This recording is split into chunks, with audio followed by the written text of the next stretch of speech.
Just how bad can it get in the month of September for the stock market? You're watching the Stock Market Brief Show. My name is Michael Silva. We're getting right into it in today's episode. We got a lot to discuss. First and foremost, September is not known for being really a good month. Remember, Lehman filed for bankruptcy in September of 15th, 2008. That was not a good sign. How bad can it get now, though? And we're going to use implied volatility to get those numbers. I'm going to tell you right now, and then I'll get into more details later into the show. But this is the number. Write it down. 3714.38 is the lower expected move for the month. But what if it breaks down further? Say a 2 standard deviation move, which is still within the quarterly expected move. 3473.76. It's hard to believe. It really is. But we'll talk about that in today's episode. I'll tell you what, the Bears have been loving it. They got their suits on now. All the T-Pros are out. They're feeling very, very fancy, drinking their fine wine. But even Bears on occasion could get bullish. And it seems like with these overextended to the downside situations we're seeing in the market, it's very likely we might need to put on our bull face and get prepared for a bounce. Now, despite that, there are some very interesting things taking place in the options contracts. Angie pointed this one out earlier today, showing that the SPY 360.99 put option, 42,221 contracts. I pulled it up to confirm the 359 and the 360. Big open interest, big volume taking place. But I find it interesting because, well, the SPY is what, 390, 395 right now. I believe, let me check the SPY. Yes, 395 right now. And this is only pricing in an implied probability of $11. So to get actually in the money would require some very serious type moves. Now, most likely this is just some sort of a hedge, not going to dig too into it, but it's a big bet nonetheless, almost near $1 million. How did the market perform today? Well, pretty much everything across the board was in the red. It was a pop and a drop, a pop and a flop. The market started up and then it got faded. I was hoping for actually a gap down to see the market reverse up and turn green, which would be much more bullish. Unfortunately, we got that gap up, which was nice for if you were quick enough and tactical enough to play that, but everything ended red on the day. Very interestingly enough, on the week, we are right there on basically home plate on the S&P 500, tagging its lower weekly expected move. Probably going to tag it tomorrow, maybe get down through it. Look for this gap to potentially get filled. That's about 390. Remember, we are getting overextended. We're below a 5-day declining moving average. If you want to be, a bottom kind of picker over here, you need to be very tactical and very careful. I played today myself. I played a falling wedge, but it was in the semiconductors. And we started seeing that move up towards the end of the day.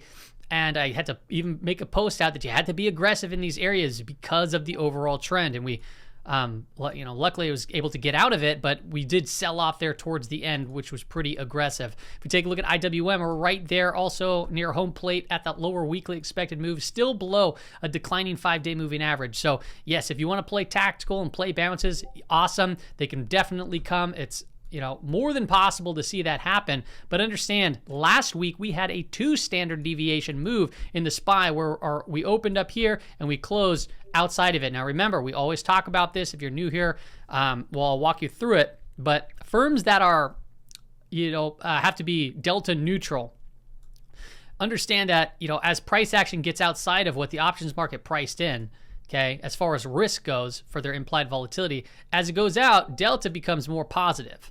So what firms have to do to become delta neutral is they have to sell delta. They have to go into the S&P 500 and sell. And when you get further outside of it, exactly what we saw last week, selling, brings on more selling, which can bring on more selling. And instead of a squeeze to the upside, you can get a gamma squeeze to the downside. And it can be very, very violent, okay? So we got to be very aware of that. If we take a look at the Qs is also right at around home plate. Looks like it has a little bit more room to fall to the lower weekly expected move. Potentially look at that gap fill. I like these type of strong moves to the downside because I do like looking for wedging type price action to play bounces on. So I'm getting fairly tactical here on an intraday perspective.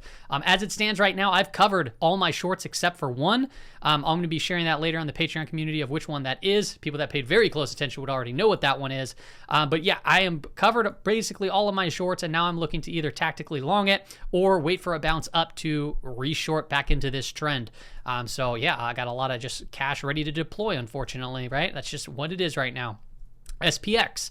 SPX on the daily time frame. Look, we've just been getting massive moves to the downside, okay?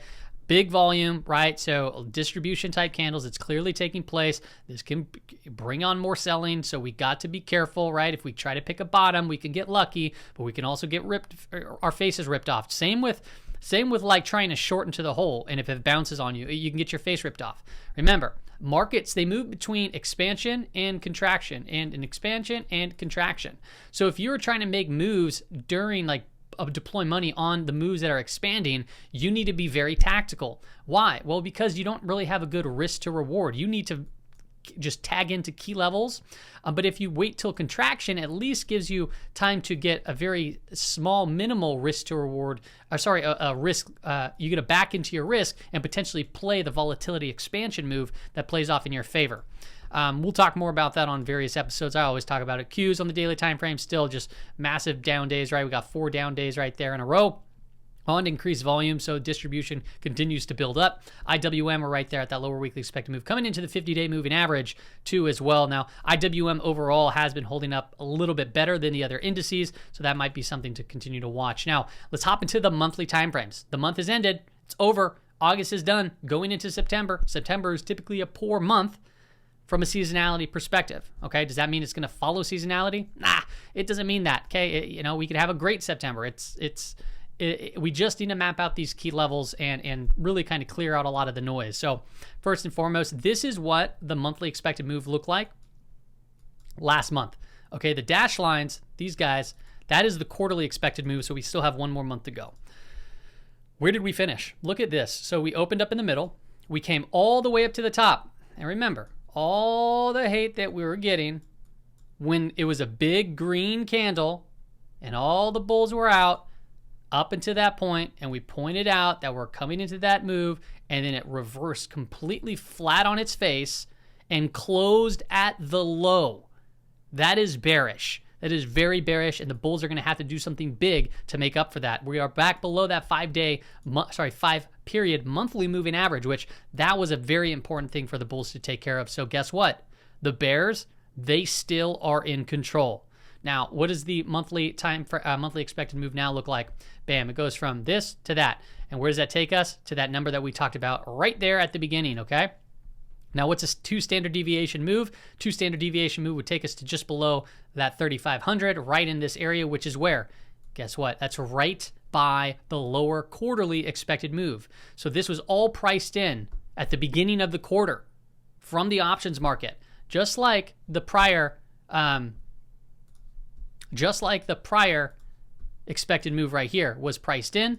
Okay, same with the quarter was priced in. Now we're getting a new one. So to see the last month go all the way to the top to back down to basically the bottom, would you be shocked to see it come down to here, 3,700, right? It sounds like it's almost impossible, but guess what? We were there last month. We were there the month before, and we darn near hit it the month prior to that. Okay, so it's not really all too crazy to think that we can't go down there. But also remember, we can hit the upside, which is around 4,200. Now, if we start heading down, remember this red shaded area, this is bear market territory. Okay, that's 20% from the peak to the trough, right above 3,800. We're looking at about, I'd say, yeah, just under 3,900. So that could bring the S&P 500 back into bear market territory. Let's take a look at the Qs. Qs is in bear market territory as we're in that red shaded area. Where did price come to this month? Right to the upper monthly expected move, and it reversed right on its face, bam, and finished just about near the bottom monthly expected move. What's it look like now for next month? Bam.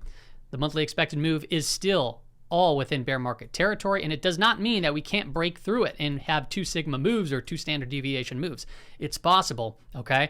But, given the current trend, something big has to take place for that to happen, obviously. If we take a look at the quarterly expected move, that lines up with the monthly expected move, so that comes in confluence right at around 320 for the Qs. Qs are getting overextended to see a bounce. Pay attention to the monthly 5 EMA. It's at 310.30. It's probably going to change come tomorrow. And at the low end, we're looking at about 278, which lines up with the bottom of prior month's candle. Okay, so is it crazy to think that we can't come right back down here? Don't think in terms of, that's impossible. That's never going to happen. We were there last month. We were there the month prior. We were there the month prior. Yes, I understand that this was one just gigantic green candle, But guess what? It's not no gigantic green candle anymore, okay? It was a nice bullish one, and we reversed right flat on our face. Let's look at the IWM.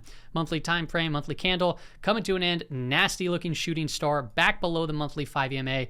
Bears are still in control. Where could it potentially go? Well, we tagged the monthly expected move of last month. Where is it now? It's right here, just slightly lower. It's right at about bear market territory as the IWM is in bear market territory.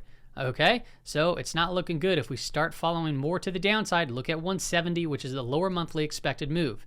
If you like, and keep in mind, we're still within the quarter. So would this be unexpected to see it come down to 150? No. Would it be crazy and absolutely insane? Yes. And something at that point, I would imagine in 1 month's time to see a candle like that, something would have had to break of some sort. But we've seen big red candles. So don't rule it out, but pay attention to these lows right over here from the downside from a bearish perspective. Okay, from the upside, if we start moving out, start looking at 190 to 200, because that could be, once again, a very good area to short back into the lower highs that we're currently seeing. Okay, so hopefully you guys gives you a good perspective as to how bad September could potentially be. Based off of seasonality, not too good. Based off of what we're seeing right now and the quarterly expected moves, it can get downright nasty. It really can. So we must be very aware of the not only downside risk, but remember, these expected moves, they're plus or minus. A lot of people forget that. Okay, risk is both sides, right? And I feel like everyone understands that to an extent. Let's look at some stock market indicators. We're going to look here at the the New York Stock Exchange McClellan Oscillator. Getting an overextended reading. If you look back to the left of the screen, we haven't got a reading like that since the COVID crash. But the COVID crash, there was a lot of breadth to the downside, multiple days of price action, hitting them circuit breakers. Are we going to see that here? It's way too hard to tell. But as it stands right now, we are doing lower highs, lower lows, and this is overextended territory. So likely to see at some point some sort of a bounce, but things can also break in overextended territories. Here is the NYSE McClellan Oscillator, and also the NYSE Summation Index. So I'm stacking them both together. If you remember this, we talked about this back at the market top. Why did we talk about it at the market top? Because when the summation index crosses down through zero, at the same time that the NYSE McClellan Oscillator, which we just looked at, right? But this is just a traditional calculation, gets to minus 300, that has been pretty darn bearish for the market. And I highlighted in blue each time that has occurred. So you can see back here in 2018, okay, we kind of drifted up. It did it again right here in October of 2018. Bam, we saw a big move to the downside. Even going into 2020, guess what? Right over here, boom, to the downside. And then it did it again a couple of times right over here. Boom, started off that bear market. I'm pointing this out now because clearly the parabolic SAR is in a bearish trend. Summation index is pointing down, still above zero, but we're getting an overextended reading here on the NYMOT. Minus 300 is a very bearish reading. So you can see bounces from these levels. But if we come back down and this crosses back down through zero, let's go ahead and put on our red flag hats because it could get downright crazy. If we take a look at the BPC on PQ, still has room to go to the downside. It's at 36.7. So not quite an overextended territory. If we take a look at BPNDX, it is still overextended to the downside. 28.10 is the reading. Be careful there. And then we have some two big sectors to watch. XLK still in bear market territory, and then consumer discretionary came outside of it slightly, but it is right there around bear market territory. That's consumer discretionary. If you look at the BPSPX, still has room to potentially go to the downside. It's getting a decent reading for where it is on the RSI. So if we get further downside, we'll just pay attention to that based off the RSI to see if we get more overextended, that is. Now, the old full indicator, this is where we look at the COMPQ and divide that into the put to call ratio and apply a couple of moving averages on the screen. When the green line crosses down through blue, it can start a new bearish trend. When we started crossing back above it, right, we started moving up higher, and now we're starting to see it cross back but down below, which you can still see a pop, but it might start its new trend. The last time we had a really bearish crossover was over here, and that's when we started seeing all of this take place. Okay, so that is more of just a warning shot to be aware of. If we take a look at high yield continues to just get hit to the downside. And to be more bullish, I would love to see one of these positive divergences form where you see the S&P 500 put in a lower low, but you get HYG, the smart money, put in a higher low. We talked about this right here at the stock market top. Okay, and we've pointed out right here, saw right down to the downside, saw right here, boom, got hit down to the downside too as well, very aggressively. If we take a look at some volatility index products, this is Russell. Okay, Russell volatility is at 30.12. It's in the 30s. Okay, careful. This is where you can get a monster move to the upside in volatility, right? This is where crashes can take place. All right, so be very careful here at these specific levels in volatility. Not only for that, but for the NASDAQ, it's at 32.19. So if this doesn't start coming off, it can get downright wicked in the NASDAQ, okay? If we take a look at the VIX, VIX is right there in the high to mid 30s, right? We're at, 20s. We're at 25.87, which is also where you can get, whipped around like absolute craziness. If you take a look at things like the VVIX, it's still coming off. So the VIX was down today. The markets were down today. The VVIX is coming down, and even SKU is down as well, which kind of seems like there's like a lack of hedging going on in the market. So it's throwing me off. I know it's throwing other people off. All this has to do, and what you got to think of is you need to just be even that more just agile and tactical in the markets. You got to be very, very aggressive when it comes to tactical trading, and you need to hone in on your position sizing. Your position sizing has to make up for the increased volatility, because you're going to see stronger swings. And if you see stronger swings, here, let me just give you this analogy, okay? Let's go to the VIX. If we go to the VIX and you have a $100,000 account that you trade, okay, and you are used to the VIX right here in this range from 15 to 18, you are used to trading 100K within that just investable area in the VIX, right? That's a pretty calm area. That's where everyone's a superhero. You hold it and it goes up slowly but surely. However, what happens if it goes from 15, okay, so let me go, what happens to your 100K if volatility, if you're used to trading here and all of a sudden it started hanging around 30? This is exactly what happens. Your volatility doubles, I guess, easy way to put it, right? So that means your risk here, you're trading a 100K account still, but it's moving as if you have a $200,000 account. So you need to adjust when you see volatility increase, if that makes sense. I hope it does. I'm going to move on from that because I can make a separate video just by itself in that. Let's look at some JWAPs.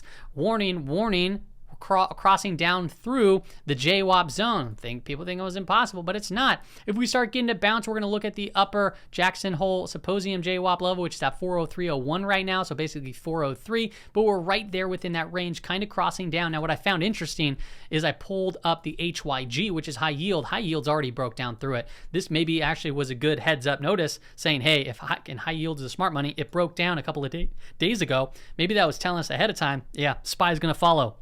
We'll see if this starts moving back up to the upside. Guess what? This can actually act as a potential level of resistance. You can see as we kind of broke down through these, boom, it floated around. Once it broke up, it came back down, it bounced from those levels, and then it cracked through. So if we come back up, it can very well act as a potential area of resistance to be aware of. If you take a look at the Qs are still chilling in the JWAP zone right there towards the bottom of the range. If we start breaking down from that, we're starting to look just above 290 there on the Qs. If we continue on and look at the IWM is actually holding up better, as relative to the other index products when we're looking at the JWAP levels, which is the Jerome weighted price, right? These are anchor VWAPs every time Jerome talks.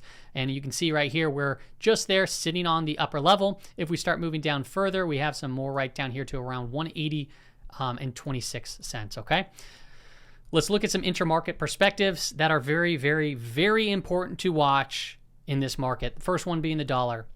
The dollar right now is continuing to coil up. Remember, markets move between expansion and contraction. Right now, the dollar is contracting. When it expands, which it will, is it going to be to the upside or is it going to be to the downside? Here's the answer. I don't care. Okay? I do not care, but I do want to be aware when it happens. Because if it breaks down, guess what? We can see a bounce in the S&P 500, we can see a move in gold, and that would be beneficial. Right now, it's in a bullish trend. Okay, so it looks like it's poised to potentially pop higher through that 109 and move. And if that's the case, chances are that looks like even more of a flight to safety for the index products. And we'll take a look at bonds here momentarily, but if that is the case, look at this move came up, S&P 500 finally got a hit to the downside. So if this shoots up further, we can see more blood, more red on our screen in the S&P 500. We also got to pay attention to gold. We haven't talked about gold much, but the reason why I want to do it now is because they have an inverse relationship, whatever. Inverse correlation, relation. Negative inverse relationship. I don't know what I'm trying to say right there. Basically, when the dollar moves up, gold can move down. But this is what I find so interesting. The dollar has been just ripping basically for the start of 2022, and gold has actually been holding up really well. Okay, yes, it's down. Yes, people hate on it, but take a look here at 2022. It's been skirting right here where it opened up, and we're down 5.7%. Would you rather be down, if you had to choose, would you rather be all your money in the SPY, S&P 500, or Qs, or would you rather have all your money in gold this year? It's an easy answer, right? If you had to choose, it'd be gold because you're only down minus 5.7% versus, I don't know, the IWM was as low as 30%. The NASDAQ 100 was down around there too, okay? And then the SPY is down, you know, it got into bear market territory. Not this. Okay, and this is on the back of a rising dollar. Okay, so don't forget that. If the dollar starts coming off, you're going to want to see what gold does. You probably want, I mean, we'll start talking about it a little bit more, but this is coming down, right? It's pulling back down into a prior area that could potentially act as support, right? As it stands right now, but if the dollar starts ripping hard, we could still see some more weakness potentially in gold. But I just wanted to call that out because it could be a good player here. In the very near future. Now, another thing that we need to be very careful for is watching TNX. Is the 10-year yield. Okay, this was up 0.74% today. Guess what? Tech's not going to like that, especially if this starts breaking out of this very tight contraction pattern. If we get a strong move to the upside, watch out. Watch out, because then we're going to see tech get hit and get hit hard. All right, so as it stands right now, be very aware of the 10-year yield. Same thing, look at bonds. Hard to gauge what these things are going to be doing, but basically they've been just chopping around sideways, up and down and up and down, not looking healthy. And the thing is, it hasn't been a flight to safety. The dollar has been the flight to safety. So is that going to change at some point? History tells us it is, but as of right now, the bonds keep continuing to move down, yields continue to move up, so be aware there. The last one I want to talk about is copper. Hopefully you caught that. We talked about it when it was rising up here. We had 3 days of down movement. We had a long lower wick today, so we might get some sort of a bounce here in the near future. But you can see we broke down, and it could be very well just continuing its current downtrend of, you know, down, retracement flag, down, retracement flag, down, retracement flag, down, and so forth until it starts basing out. Okay, and this is Dr. Copper, so this isn't a good look for the economy. All right, we're clearly it's telling us that we have some pain coming up ahead. Hope that helps out. Hope you guys all understand the key levels, where we stand, and what could potentially happen in September. That's all I got for you on today's episode, everybody. See ya later.